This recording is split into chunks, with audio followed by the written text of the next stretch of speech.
Como é bom a gente poder meditar na palavra de Deus, irmãos.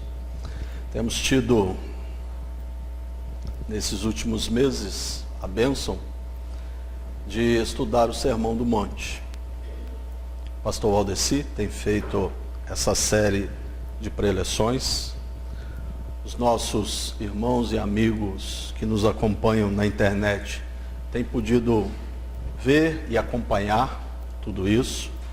E nós louvamos a Deus por aqueles que estão aqui hoje, que nos visitam e que têm a oportunidade de conosco dar continuidade a este Sermão do Monte.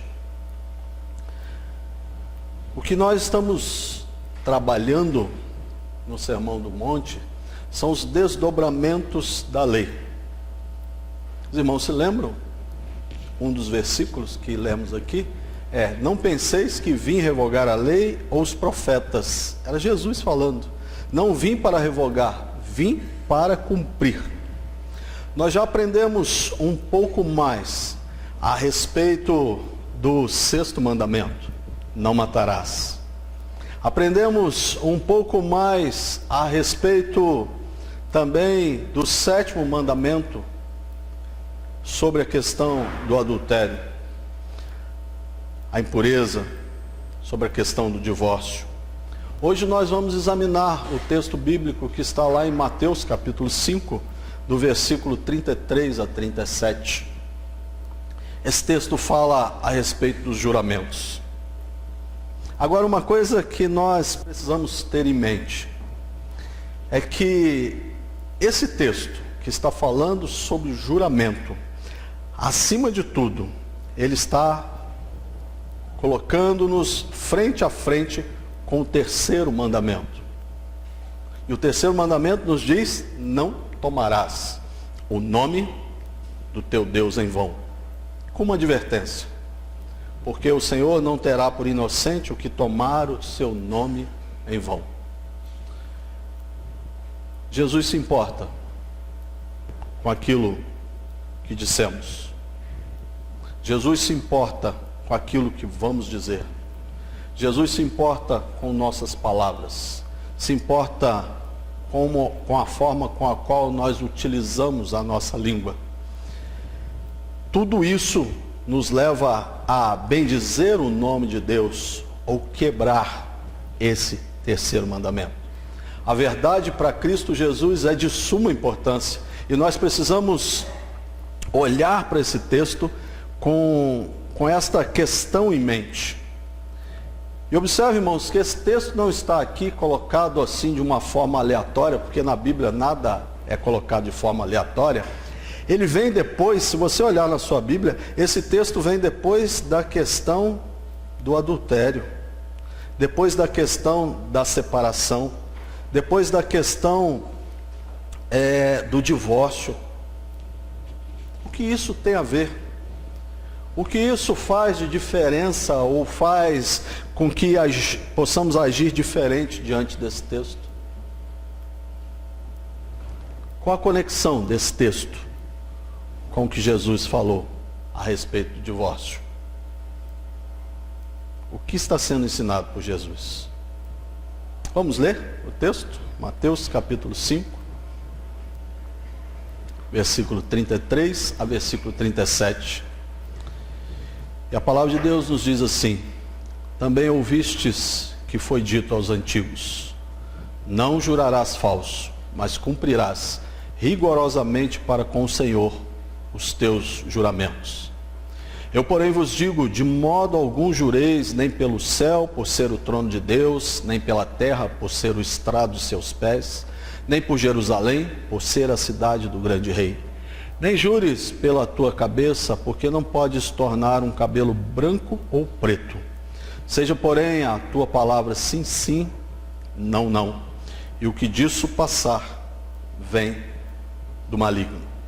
Olhando para o texto, nós vamos perceber que Jesus está utilizando mais ou menos o mesmo método que ele utilizou nos demais tópicos que já estudamos até agora. Primeira coisa, Jesus observa o preceito da lei. Ele nos leva a ver o que a lei diz. Em segundo lugar, Jesus começa a interpretar esta lei corretamente, indo de frente com aquilo que os fariseus e os escribas estavam fazendo naquela época. Em terceiro lugar, Jesus nos dá exemplos. Jesus nos mostra algo que podemos fazer e a maneira como nós podemos proceder diante das situações que nós vivemos. A primeira pergunta que eu e você podíamos fazer a Jesus seria: é proveitoso? É salutar? Isso tem alguma relevância na nossa vida, no mundo em que vivemos? Esse tipo de assunto deveria ser uma questão importante na nossa vida. Jesus se importa com o nosso linguajar, como nós devemos falar uns aos outros. Por que olhar para esse assunto quando existe em nosso mundo tantos problemas? Por que olhar para esse assunto quando nós estamos diante de uma complexidade tão grande nos nossos relacionamentos e no nosso dia a dia? Por que hoje não pregamos sobre eleições? Se é um dia tão conturbado e preocupante para a nossa nação. Deveríamos nos preocupar com esse assunto? E a resposta é sim. Deus se importa com isso. Deus se importa com a maneira com que nós nos comunicamos. Deus se importa como eu falo com você, como você fala comigo, como nós tratamos uns com os outros. Isso faz parte do nosso dia a dia. Deus se importa com os nossos relacionamentos e nos nossos relacionamentos os compromissos que temos assumido e a convivência com o nosso próximo.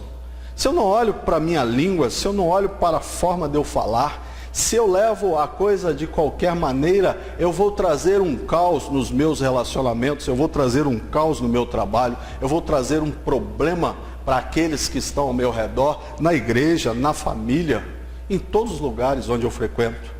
Portanto, irmãos, nós precisamos observar esta questão dos juramentos. Nós precisamos observar o que Cristo tem a falar a nós nesta vida. Sem a verdade, nós não seríamos nada, talvez um caos. Sem a verdade, nós quebraríamos todo o comprometimento com Deus e com os homens. Imagine a seguinte cena: você vai ao médico. Espero que não tenha acontecido essa semana.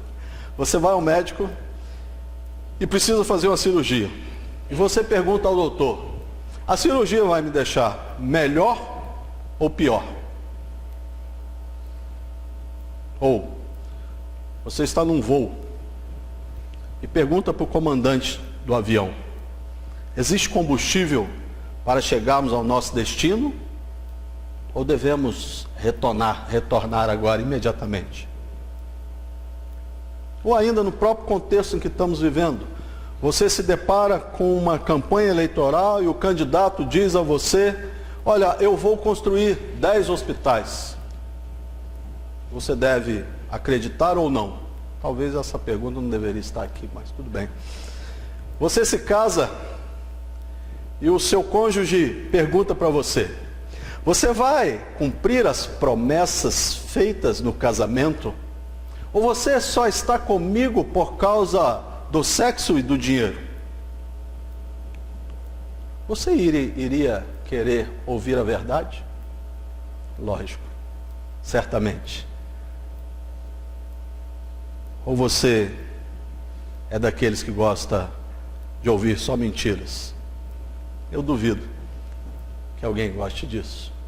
Quando nós nos deparamos com coisas sublimes, elementares e importantes na nossa vida, ou para a nossa vida, para a nossa família, para o nosso trabalho, para a nossa igreja, nós queremos a verdade sempre. E a verdade precisa predominar. É importante notarmos que mesmo aquelas pessoas que são consideradas as mais sujas ou os maiores crápulas que conhecemos, São pessoas que primam por ouvir a verdade. Não gostam de ser iludidas por falsas afirmações ou por juramentos falsos. Vejamos então como Jesus tratou essa questão. Como Jesus tratou essa questão da comunicação entre nós, do nosso relacionamento com o nosso próximo e do nosso relacionamento com Deus. Primeira coisa, Jesus observou o preceito da lei. A primeira coisa que Jesus cita, quando nós olhamos para o texto, é a expressão também ouvistes que foi dito aos antigos. Essa é a mesma expressão que ele falou lá, quando ele mencionou a questão do adultério e quando ele mencionou a questão do homicídio. Veja bem, irmãos, Jesus está mostrando que aquelas pessoas conheciam a lei, mas ainda assim ele repete esta questão: ouvistes o que foi dito aos antigos, não jurarás falso, mas cumprirás rigorosamente para com o Senhor os teus juramentos. O que a lei dizia? Além do que Jesus está retratando aqui. Se você olhar lá em Números capítulo 30, livro de Números capítulo 30, nós vamos ver no versículo de número 2, que a lei dizia assim: quando um homem fizer voto ao Senhor ou juramento, para obrigar-se a alguma abstinência, não violará a sua palavra, segundo tudo que prometeu, fará. Olha como a lei é séria. Em Deuteronômio, capítulo 23, versículo 21 e 23, diz assim: quando fizeres algum voto ao Senhor teu Deus, não tardarás em cumpri-lo, porque o Senhor teu Deus certamente o requererá de ti, e em ti haverá pecado. Porém, abstendo-se de fazer voto, não haverá pecado em ti. O que proferirem os teus lábios, isto guardarás e farás, porque votaste livremente ao Senhor teu Deus o que falaste com a tua boca. Jesus está nos lembrando o que a lei recomenda e o que a lei dizia. Ambos os textos colocam votos e colocam juramentos no mesmo nível. Nós temos o mesmo nível, não existe diferença entre prometer alguma coisa e jurar algo.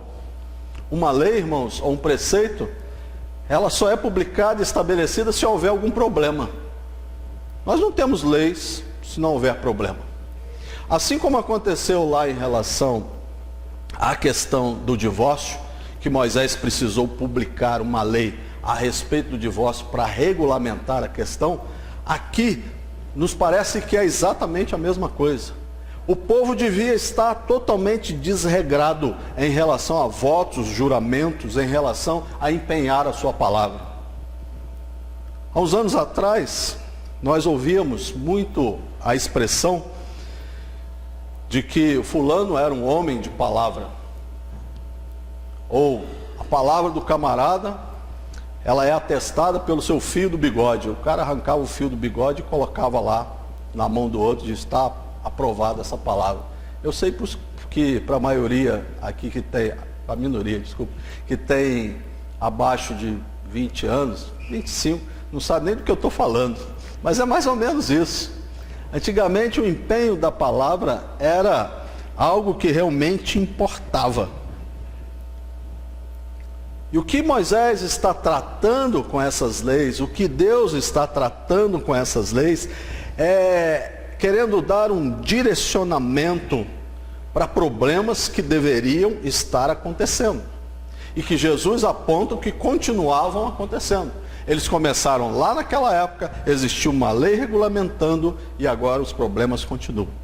Mas o que essa lei pretendia com esses estatutos? Um dos principais propósitos da lei era de refrear a tendência que havia lá na época de Moisés. E ele estava cuidando desta coisa. A sociedade estava indo de mal a pior. E por isso a lei é publicada. Foi preciso instituir um preceito. Foi preciso colocar uma direção. foi preciso falar de uma forma clara ao povo, de forma que eles pudessem resolver os problemas de comunicação entre si. Essa lei dava uma elevada importância aos compromissos realizados pelos homens. Não era o fato de que você podia chegar e agir impulsivamente prometendo qualquer coisa. A lei dizia, você precisa pensar no que você está fazendo.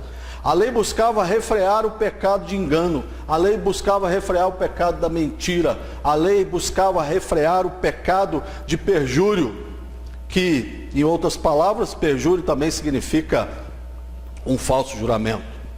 Outro aspecto dessa lei, irmãos, é que essa lei tinha o objetivo de lembrar o povo que eles deveriam prestar contas diante de Deus das suas palavras. O povo precisava saber que quando falavam, quando emitiam compromissos ou quando faziam determinadas coisas, eles estavam perante o Senhor. As suas palavras, os seus compromissos, as suas ações estavam diante do Deus Santo. Essa lei trazia uma verdadeira noção da santidade na conduta diária do povo de Israel.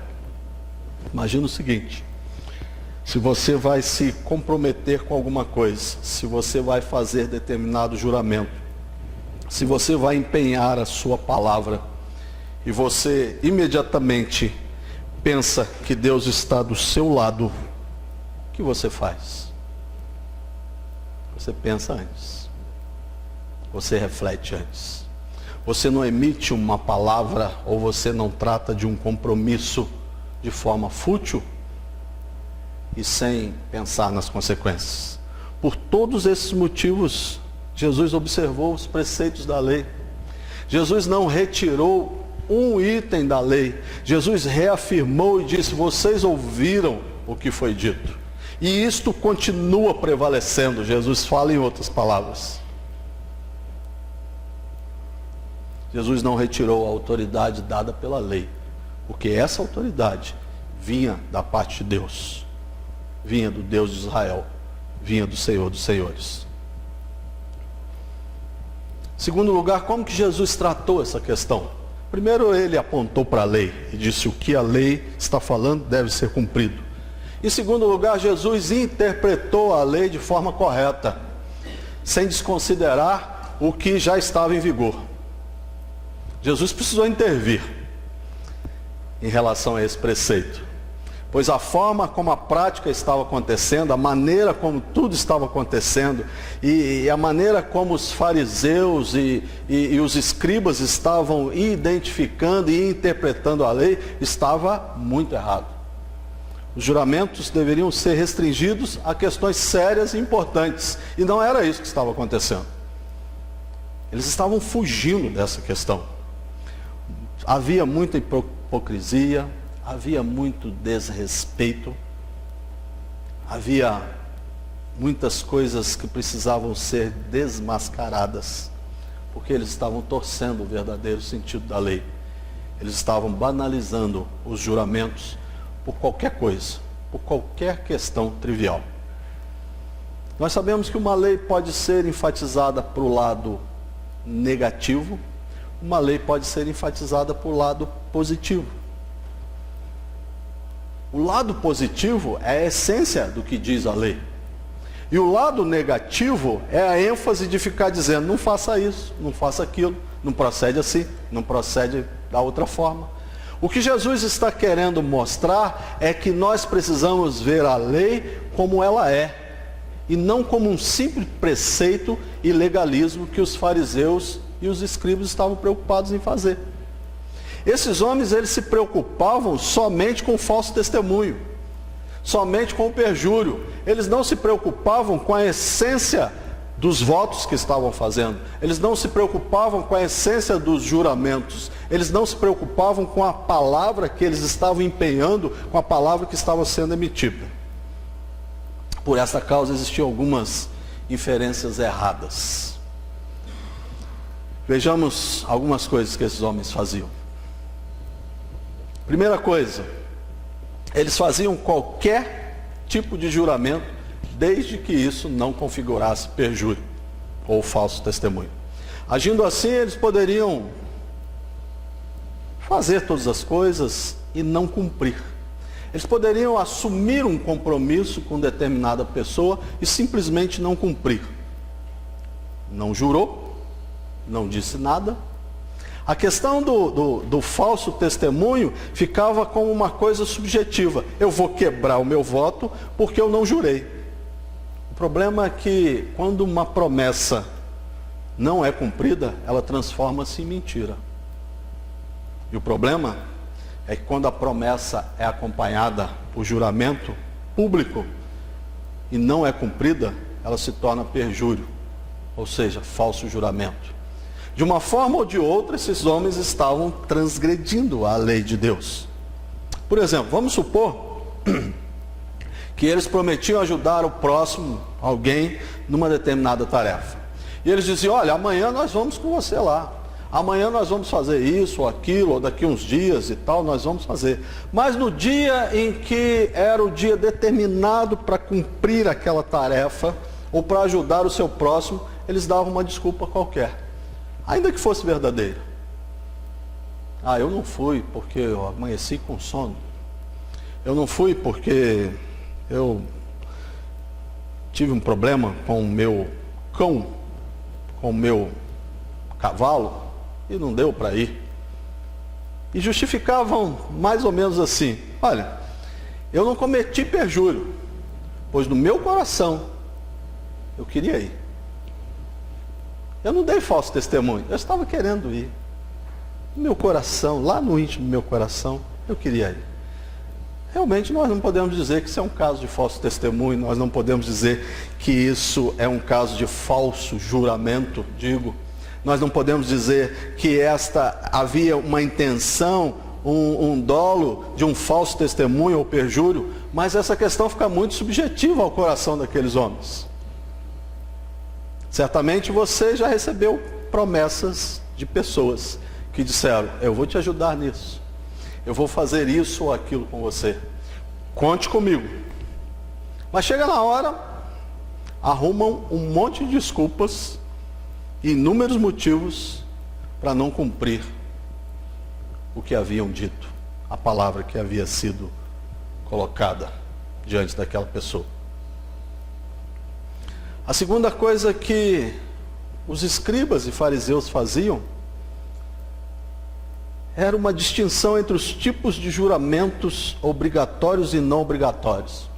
Ou seja, eles faziam uma espécie de gradação de juramentos.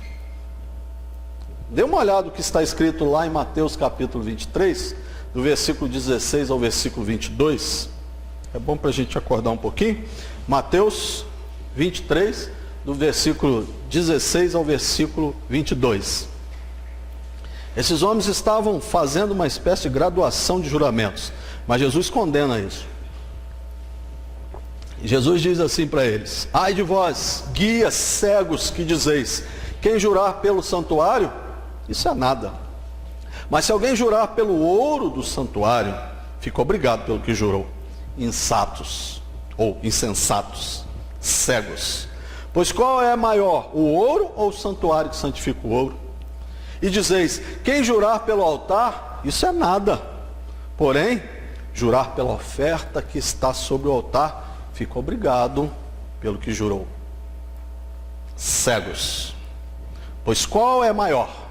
A oferta ou o altar que santifica a oferta?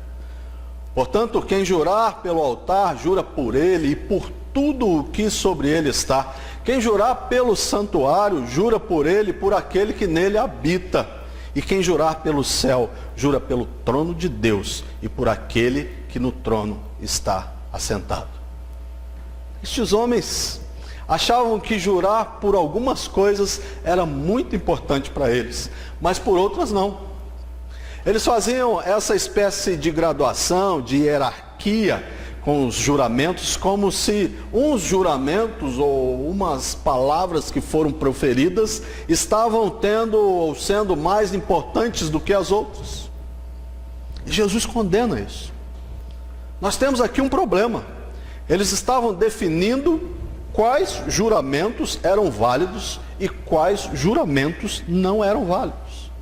O centro da questão era se o templo ou o ouro do templo eram relevantes, e não na importância do preceito estabelecido por Deus.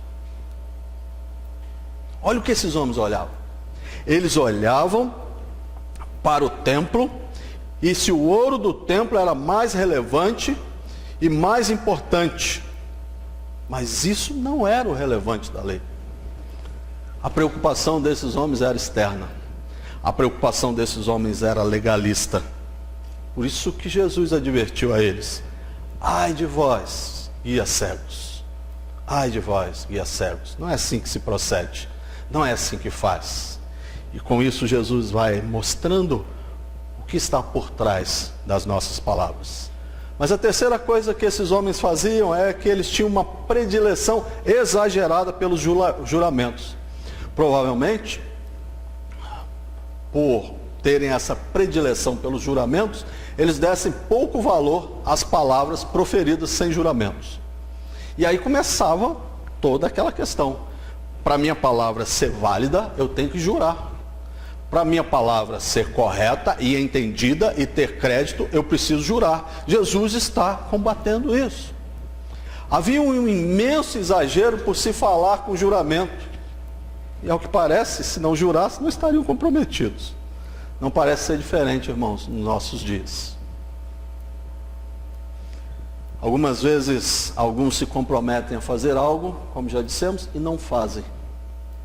E a desculpa vem mais ou menos assim: bom, eu teria cumprido o que eu te prometi, mas veja bem, eu não jurei nada, né?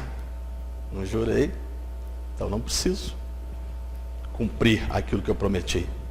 Essa falta de compromisso com a palavra dita sem juramento parecia ser exatamente o que estava acontecendo lá na época de Jesus. Até aqui nós vimos que Jesus observou o preceito da lei. Vimos que Jesus interpretou a lei de forma correta, sem considerar ou desconsiderar o que já estava em vigor. Por último, irmãos, nós queremos observar uma outra questão. Jesus nos deu instruções específicas e positivas de como proceder diante das situações em que vivemos no que diz respeito ao empenho da nossa palavra. Sem dúvida alguma, a primeira coisa que Jesus fez foi proibir o uso indiscriminado do nome sagrado de Deus na questão dos juramentos e nas declarações blasfemas. A orientação de Jesus foi clara e objetiva, quando nós lemos o versículo 34. Eu, porém, vos digo, de modo nenhum jureis, nem pelo céu, por ser o trono de Deus, nem pela terra, por ser estrado de seus pés, nem por Jerusalém, por ser a cidade do grande rei, nem jures pela tua cabeça, porque não podes tornar um cabelo branco ou preto. Seja, porém, a tua palavra sim, sim, não, não. O que passar disso vem do maligno.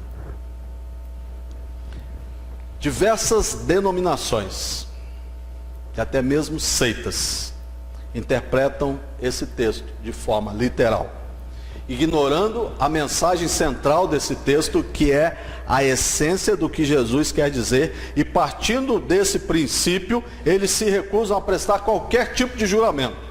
São pessoas que não prestam nenhum tipo de juramento, são pessoas que não fazem nenhum tipo de voto, são pessoas que inclusive não fazem juramentos relativos à pátria, e não fazem compromissos ou juramentos de compromissos legais e até mesmo compromissos espirituais. Tem gente que diz: o que Jesus está dizendo aqui é: não jureis, e eu não vou jurar e não vou fazer nada disso.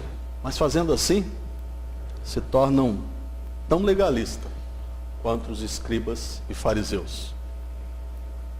Por isso que esse texto é importante, para que haja equilíbrio na nossa conduta, para que haja equilíbrio nas nossas palavras. O alerta de Jesus, o alerta do Senhor, tem que ser considerado à luz do verso 37. Olha o verso 37 aí. Seja, porém, a tua palavra sim, sim, não, não, o que disso passar vem do maligno. A ênfase de Jesus está na veracidade das nossas palavras, que devem testificar o santo procedimento do cristão. A maneira como o cristão se comporta. A forma como caminhamos na nossa vida, no nosso dia a dia. Sem precisar da necessidade de juramento para avaliar uma palavra que foi empenhada. Se toda vez que você falar algo, a pessoa disser para você, juro, você jura, você jura, você precisa avaliar alguma coisa. Tem alguma coisa estranha. Mas não é no juramento em si que reside o problema. A questão em foco é a falta de compromisso. Não é jurar, é jurar de qualquer maneira. A falta de compromisso com a verdade empenhada através da palavra, ela nos leva a cometer perjúrio, que é o falso testemunho. E quebrar, como já dissemos, o terceiro mandamento. Não tomarás o nome do Senhor teu Deus em vão. O juramento na Bíblia, irmãos, vejam bem, preste atenção nisso. O juramento na Bíblia não era proibido. Se o juramento fosse proibido, Moisés não ia publicar uma lei regulamentando o juramento. Moisés iria publicar uma lei sob a direção de Deus, fazendo o quê? Proibindo o juramento. O problema é que essas pessoas estavam usando errado. Quando nós olhamos lá para trás, no Antigo Testamento, nós vemos homens que utilizaram de juramento e que fizeram juramentos. Por exemplo, só para citar um, Davi e Jonatas fizeram um pacto sob juramento em relação às suas descendências. Eles se reuniram e juraram fidelidade ali. Já no Novo Testamento, se você for lá em Hebreus, capítulo 6, versículo 16 a 18, nós lemos assim: pois os homens juram pelo que lhes é superior, e o juramento, servindo de garantia para eles, é o fim de toda contenda. Olha que interessante, o fim de toda contenda. Por isso Deus, quando quis mostrar mais firmemente aos herdeiros da promessa a imutabilidade do seu propósito, se interpôs com juramento, para que mediante duas coisas imutáveis, nas quais é impossível que Deus minta, forte alento tenhamos nós, que já corremos para o refúgio, a fim de lançar mão da esperança proposta. Olha como o autor dos Hebreus trata os juramentos. Ele trata os juramentos das pessoas como algo normal. E ele inclui aí o que Deus também faz. É algo normal, é algo necessário, mas não é algo banal. Não é algo para ser feito de qualquer maneira.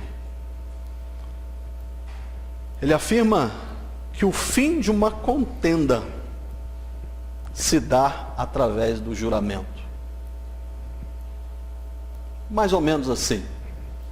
Você tem um problema com alguém da sua família, ou você tem um problema com o seu vizinho, ou você tem um problema com o irmão da igreja.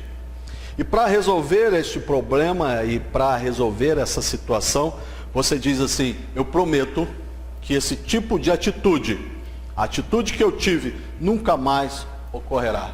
E a contenda chega ao fim. Aí você vai dizer, mas não usou a palavra juramento.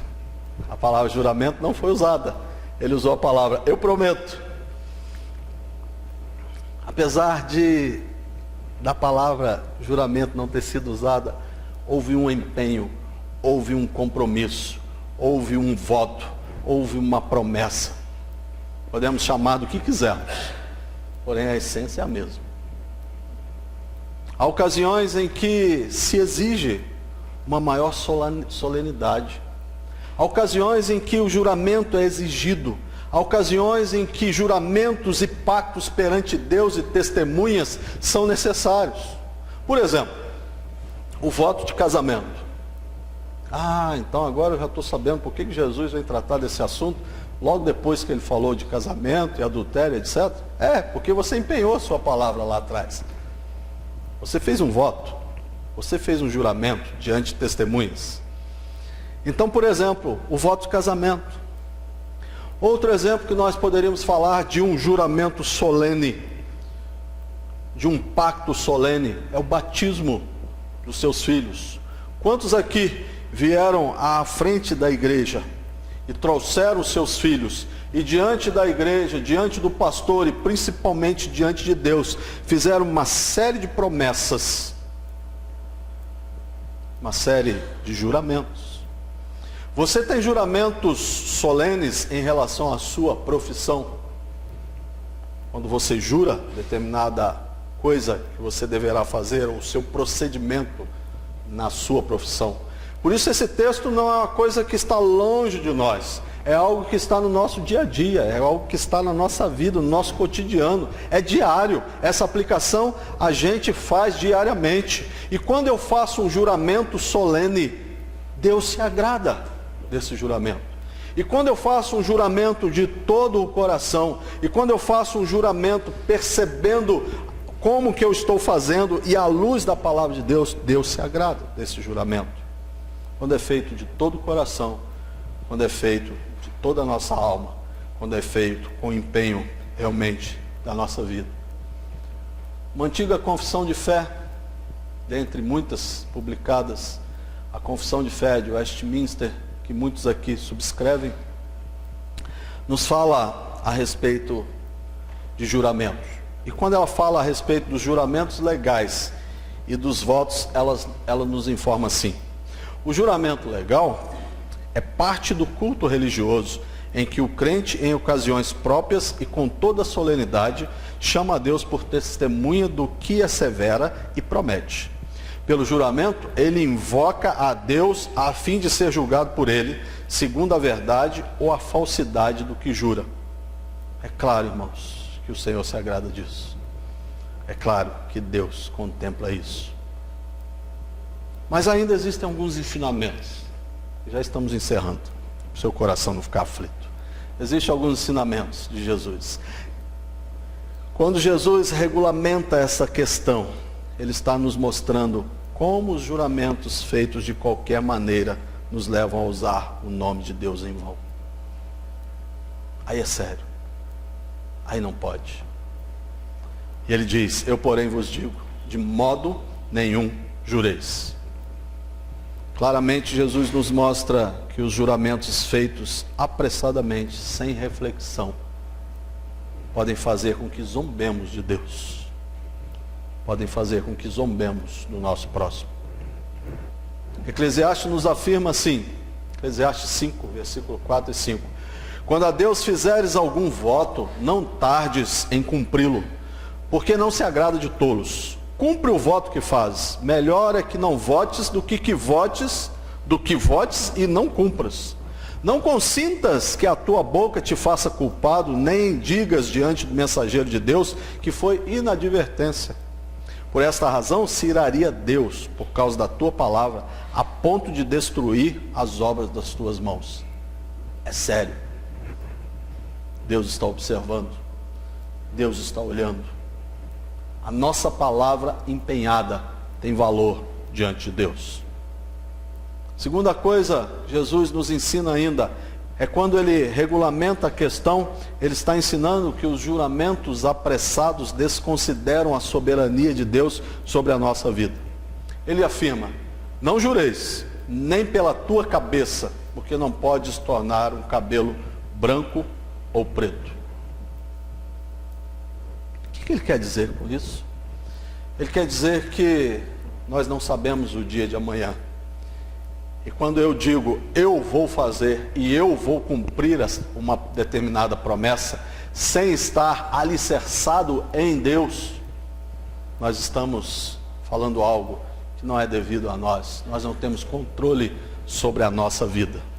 Tiago prefere que façamos assim, se Deus quiser, se Deus permitir, se for da vontade de Deus, eu me empenho em fazer isso. Nós não somos capazes de mudar nada com os nossos juramentos. E aquele que é ciente de que o futuro está diante de Deus e nas mãos de Deus, pensará duas vezes antes de prometer alguma coisa. Terceira coisa, quando Jesus regulamenta a questão, Ele está colocando nossas palavras no mesmo nível das promessas e juramentos. Veja bem, Ele diz: sejam porém a tua palavra sim, sim, não, não. O que disso passar vem do maligno. O sim, sim e o não, não, não significam que devemos nos abster de compromissos. Então se é assim eu prefiro não ter compromisso. Se é assim eu prefiro não fazer nenhum voto. Se é assim eu prefiro não fazer nenhum juramento. Não é isso que Jesus está dizendo.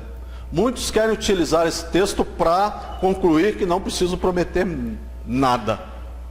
Mas isso significa que eu devo honrar minhas palavras. Isso significa que eu devo honrar e dar motivos para que o sim seja sim e para que o não seja não.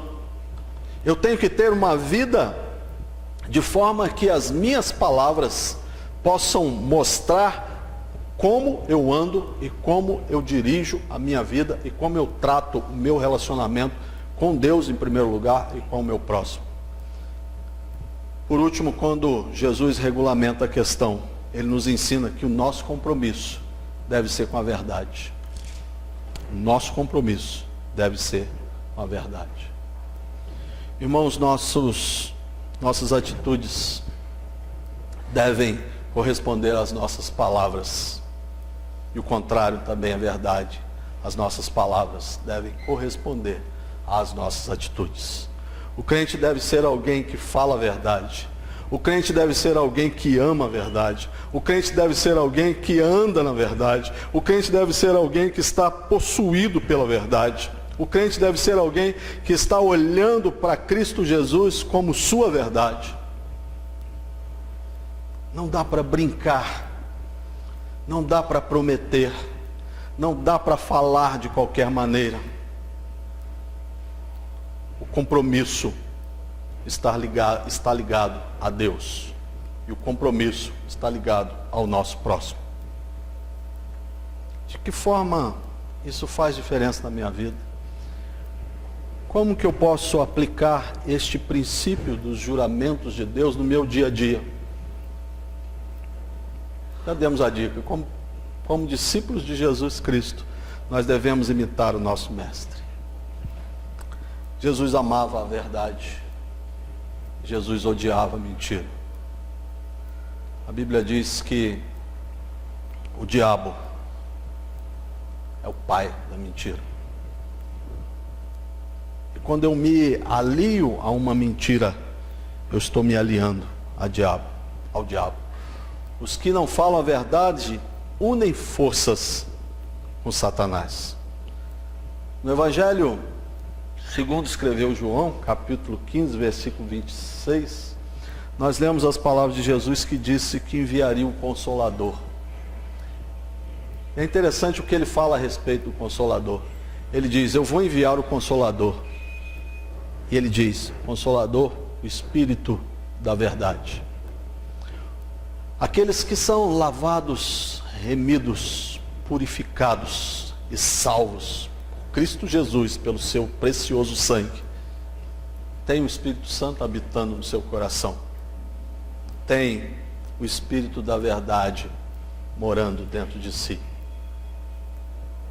E nós temos que combater qualquer tipo de compromisso que não esteja alicerçado na verdade.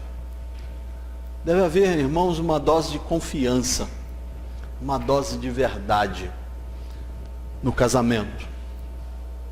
Deve haver uma dose de verdade nos negócios, nas escolas, nos governos, nos vastos acordos comerciais.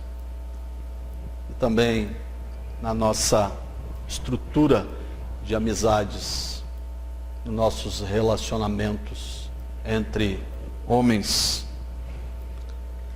e entre pessoas e crentes no corpo de Cristo Jesus. Nós, os seguidores de Jesus, precisamos andar em uma condição tal que não haja necessidade de provar nada a ninguém. Mas se for necessário, empenhe a sua palavra com juramento. Se houver necessidade de fazermos votos, de fazermos juramentos que sejam feitos à luz dos ensinamentos de Deus, à luz dos ensinamentos bíblicos, diante do Senhor e diante dos homens, para que não quebremos o terceiro mandamento, para que sejamos homens e mulheres confiáveis e que as nossas palavras, as nossas atitudes e os nossos atos engrandeçam o Senhor da seara. Que Deus nos abençoe, irmãos. Que Deus possa realmente aplicar esta palavra ao nosso coração. O texto trata de coisas preciosas à nossa vida. Nós precisamos observar tudo isso no nosso dia a dia.